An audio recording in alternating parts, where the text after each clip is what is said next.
Girlfriend? पहले तो नहीं देखा। पहलवान, कभी अपनी किडनी देखी है तूने? नहीं। तो अपना लिवर देखा है? नो। दिल तो देखा ही होगा। नेवर। जब तूने अपना दिल नहीं देखा तो मैडम के दिल पर लिखा मेरा नाम कैसे देखेगा? मेरे दिल पर? वैसे हम दोनों का प्यार काफी पुराना है। एक ही स्कूल में जाते थे, एक ही थाली में खाते थे, एक ही बेड। जावेद भाई, मैडम उसे अंदर आने दो, रोको मत। ओके, आ जाओ। जाइए। तू समझ गया ना? हाँ। क्या समझा बे? आप दोनों साथ में करते हैं। बहुत आगे जाएगा। Thank you sir. एक ही प्लेट में खाते, एक ही बेड पर सोते थे। हाँ, ये कब हुआ बे? ओए माँ, क्या अदा है। यहाँ आने की हिम्मत कैसे हुई? वैसे तू है कौन बे? कम ना समझियो, एमएलए हूँ। बात और हाथ दोनों चलाती है। ए, हमारे एरिया में गंदगी है, आकर एक बार झाड़ू चला दो। ये रहा कंप्लेंट लेटर। ज्यादा फुदको मत। शिट। तू जा, हो जाएगा। अरे हाँ, असली काम तो रह गया। हम दोनों के लव अफेयर का क्या हुआ? हाँ? मैं हाँ समझू? सठिया गया है क्या? अपन एमएलए तो दिल नहीं है? क्या? एमएलए को दिल नहीं होता? देख, अच्छा होगा अगर शादी करने के लिए तू अपने लेवल की लड़की ढूंढेगा। कहाँ मैं और कहाँ तू? सिंपल लॉजिक है। किसी ऑर्डिनरी लड़की के लिए तो 50 लड़के आपस में कंपटीशन करते हैं। हाँ? तुम्हारे केस में कंपटीशन का सवाल ही नहीं उठता। What? मान लो किसी बड़े बिजनेसमैन की बेटी हो, तो बिना सूट के बूट के वो मुझे भाव नहीं देगी। उस पे इतना खर्चा कौन करेगा? उससे अच्छा ऑर्डिनरी लड़की पटाओ, उस पे कोई ट्राई नहीं करेगा। और खुद को देख लो, तुम तो एक एमएलए हो। 24 घंटे पुलिस, प्रेस, बॉडीगार्ड्स, लाल बत्ती की गाड़ी। किसी की हिम्मत है जो तुम पर आके ट्राई करे? ऐसे अकेली रहोगी तो फ्रस्ट्रेट हो जाओगी। 4 दिन ट्राई करूंगा तो फटाक से मेरी झोली में गिरोगी। No competition. कमीना कह रहा है 4 दिन में फ्लैट हो जाऊंगी। उल्टा उसको ही फ्लैट कर दूंगी।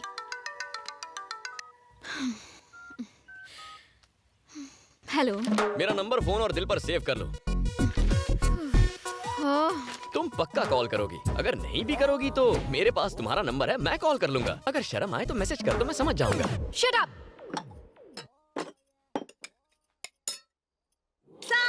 कितना उंडेलेगी? हाँ, बस। पागल हो गई है क्या? ए, क्या कर रही हो? मैं कैसे लेकर आई है क्या? सांबर खाओगी तो दिमाग ठंडा रहेगा माँ। महंगे का है जो लुटा रही है। इडली में सांबार, ब्रेड में सांबार, चपाती में सांबार, सांबार की नदियाँ बहा दी। एक काम कर, बाल्टी में सांबार भर, डुबकी लगा और बह जा। दादी सासू, अगर सांबर से ना आऊंगी ना तो और गोरी हो जाओगी। ए हड्डे हराम, क्या देख के लाया था रे तू इसको? गणेश, इधर आओ। क्या बात है पापा? अपना फोन देना। अरे ये क्या किया? अभी नया खरीदा था। ये फोन तोड़ने की क्या जरूरत थी? मेरी जिंदगी नरक बना दी है तुमने। मैंने? ये सिम किसके नाम पे है? आपके नाम से। और इसका बिल कौन पे करता है? आप ही पे करते हैं। तो फिर इस फोन पे लड़की से प्यार भरी बातें करके उसे परेशान करोगे तो पुलिस किसको पकड़ेगी? ऑफ कोर्स आपको। वो मैं। इस राज्य के सीनियर आईएएस आईपीएस ऑफिसर्स मेरे कमरे के बाहर वेट करते हैं, सिर्फ मुझसे बात करने के लिए। लेकिन आज एक एसपी ने मुझसे शिकायत की, सर लड़की का चक्कर छोड़ दीजिए, आप तो शादीशुदा हैं, ये सब आपको शोभा नहीं देता। तुम्हारी वजह से मुझे लेक्चर देकर गया, उसकी नजरों में मेरी इज्जत क्या रह गई? कौन है वो बदनसीब? हमारे एरिया की एमएलए है। अरे वाह, इससे कम पोस्ट की लड़की नहीं मिली। तूने तो सीधा असेंबली में जाके डाका डाल दिया। कितनी खुशी की बात है ना। तू चुप कर। इन मैसेजेस का क्या मतलब है? कौन से मैसेजेस पापा? 1 2 3 टुडे आई एम फ्री। 4 5 6 दिल है तुम पर फिक्स। स्कूल बुक से कॉपी मारा था। मेवा खिलाऊंगा, मेवा ना मिला तो? क्या लिखा है ये? शायरी ट्राई की है। अक्कड़ बक्कड़ बम्बे भू 80 90 पूरे 100। ये क्या बकवास है? अलार्म की रिंगटोन है। हाँ। कब एक्सेप्ट करोगी? लव का एप्लीकेशन। ये बताओ तुम कब गिरोगी? लव में। तुम कब करोगी? Phone call. तुझे तो मैं। चुप कर रहे। एक बात बता बेटा, तुझे प्यार करने के लिए मेले के अलावा कोई नहीं मिली थी? अरे दादी, एमएलए से शादी हो गई तो लाइफ सेट हो जाएगी। लाल बत्ती वाली कार फ्री, सरकारी खर्च पर घूमेंगे, ट्रेन के लिए टिकट फ्री, ऊपर से सरकार की तरफ से फोन भी फ्री, राशन से लेकर भाषण तक सब फ्री मिलेगा दादी। इज्जत भी फ्री में नीलाम हो जाएगी। अरे यार क्या बकवास टाइमिंग है, मनहूस साला। Welcome sir. देखो बेटा, लड़की को ताड़ना घुमाना माँ बनाना तुम्हारा पर्सनल मैटर है, लेकिन उससे पेरेंट्स को हार्ट अटैक हो सकता है। वो तो आपको भी हो सकता है।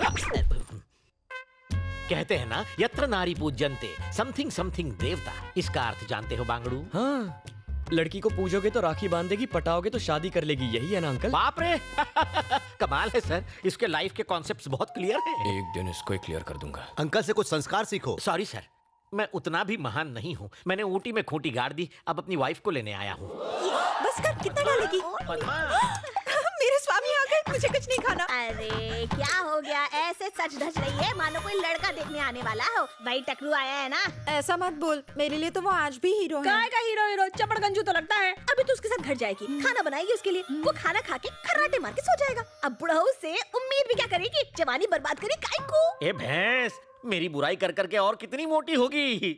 पद्मा अब घर चलें? पाइपलाइंस के लिए 8 करोड़ सैंक्शन करवाए। अब आपको पीने के पानी के लिए यहाँ वहाँ भटकना नहीं पड़ेगा। मेट्रो का काम भी जल्द शुरू होगा। मैडम की प्रेस वालों के साथ मीटिंग है, आप लोग जा सकते हैं। MLA madam, I love you. ये कुत्ते की दुम यहाँ? मैं आपका सच्चा फैन हूँ मैडम, आपके लिए ये फूल लेकर आया हूँ। कहाँ जा रहा है? उसे जाने दे, मैडम का लवर है ये। सारे काम साथ में करते हैं, डिटेल्स बाद में बताऊंगा। आने दो। आपकी तरह ये भी मेरा फैन है। हाँ सही कह रही है, मैं एक फैन हूँ। आप लोग जाइए, हाँ? मैडम महान है। मार ही डालोगी। क्या नाम है? गणेश उर्फ गना। गणेश, करते क्या फिलहाल हो? तुम्हें पटा रहा हूँ।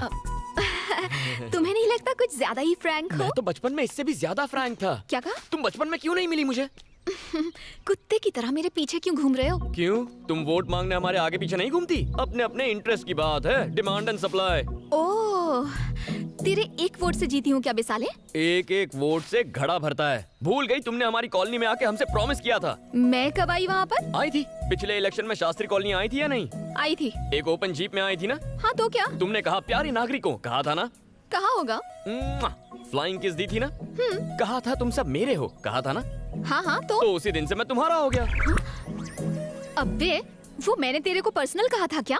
वो सब मैं नहीं जानता, मैंने तो पर्सनली ले लिया ना। तेरी तो सब देख रहे हैं तुम्हें।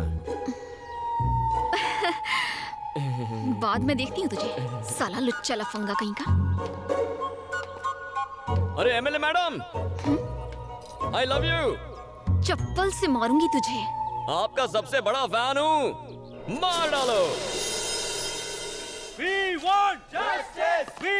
उसने रेप किया है, फांसी तो होनी ही चाहिए।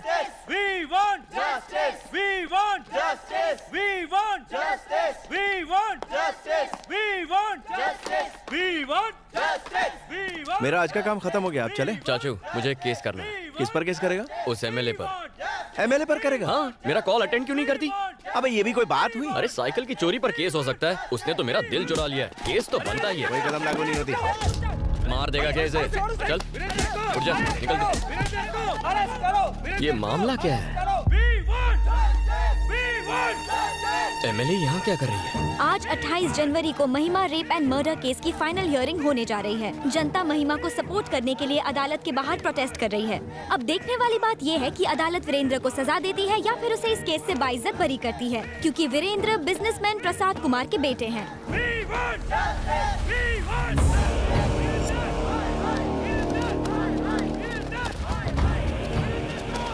धनुष के आदमी यहाँ क्या कर रहे हैं?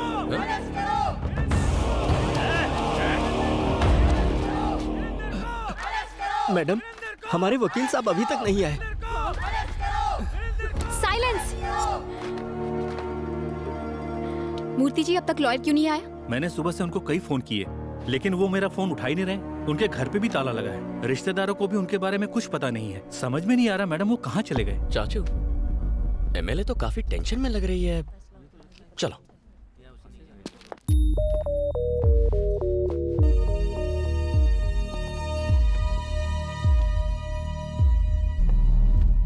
नमस्ते सर।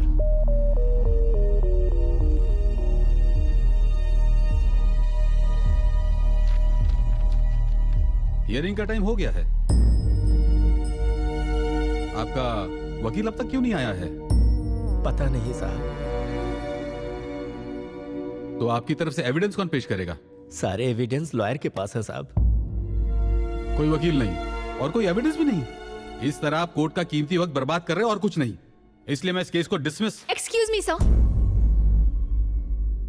हमें लीव ऑफ एब्सेंस ग्रांट कीजिए। मैं इसकी अथॉरिटी आपको नहीं दे सकता, वकील चाहिए। चाचा उठो, केस आप लड़ेंगे। उठ जाओ। ये क्या बक रहा है तू? डिसाइड हो गया, चलो ऑफिशियल अनाउंसमेंट करो। लेकिन शुरू कैसे करूं? लीव ऑफ एब्सेंस मांगो। और एविडेंस का क्या? एविडेंस आ जाएगा, सबूत और गवाह लाना मेरा काम है। चलो। योर ऑनर, मेरा नाम श्रीपति है। ये केस मैं टेक ओवर करता हूं। लीव ऑफ एब्सेंस ग्रांट करें। आपके पास कोई एविडेंस है? किस बिना पे लड़ेंगे आप? इनको केस लड़ने दो, इनको केस लड़ने दो, इनको केस लड़ने दो। वीरेंद्र को फांसी दो, वीरेंद्र बलात्कारी है, वीरेंद्र को फांसी दो।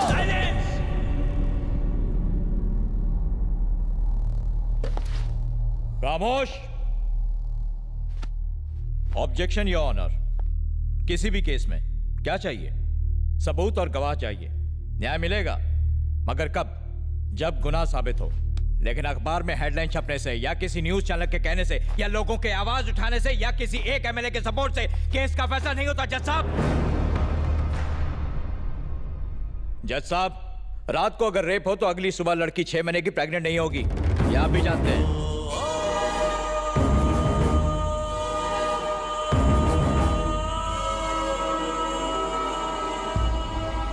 प्रेग्नेंट? यस, आप इसे रेप कह रहे हैं। जिस दिन रेप हुआ शी वॉज 6 months प्रेग्नेंट। ये रही पोस्टमार्टम रिपोर्ट। लड़की का चाल चलन ठीक नहीं था। उसे एक नहीं 10 बार होटल के रूम से कांस्टेबल ने गिरफ्तार किया था। आइए सर। ये बात बिल्कुल सच है सर। हमने उसे 10 बार अरेस्ट किया, लेकिन उसने हमसे रिक्वेस्ट की कि हम उसके माँ बाप को ना बताएं, इसलिए एक ही बार कंप्लेंट लिखी। सर नहीं सर, प्लीज ऐसा मत कीजिए सर। मेरी बेटी थी वो, उस पर ऐसे घिनौने इल्जाम मत लगाइए। आपसे भीख मांगता हूँ, बहुत अच्छी थी मेरी बेटी। हम ये केस वापस ले लेंगे। और तुम्हारे कहने से नहीं चलता। आपने देखा जज साहब, जब राज खुलने लगा तो मगरमच्छ के आंसू बहाने लगे। इन्हें फंसाने के पीछे इनका एक खास मोटिव था। मेरा क्लाइंट बिजनेसमैन है, युवा पीढ़ी का आइकॉन। पूरी फैमिली ने मिलकर मेरे क्लाइंट को ब्लैकमेल करने का, लूटने का प्लान बनाया। और जब वो झांसे में नहीं आया तो हर सुबह हर शाम रेप केस करने की धमकी दे देकर मेरे क्लाइंट को हैरेस किया।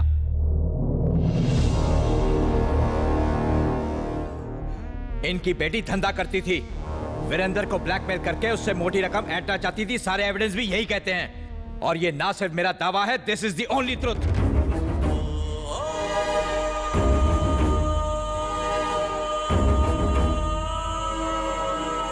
समाज के नाम पर कलंक है ये लड़की। और किसे पता, शायद इसके माँ बाप ने ही इसे इस काम में झोंका हो। इस शहर की गंदगी है ये।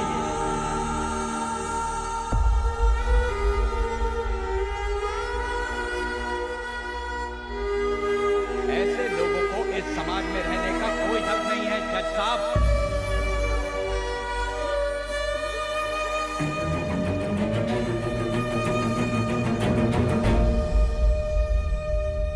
कोर्ट का कीमती वक्त बर्बाद करने और एक निर्दोष इंसान पर झूठा आरोप लगाने के जुर्म में ये कोर्ट आपको दोषी मानता है। The case is dismissed. चला जा जा।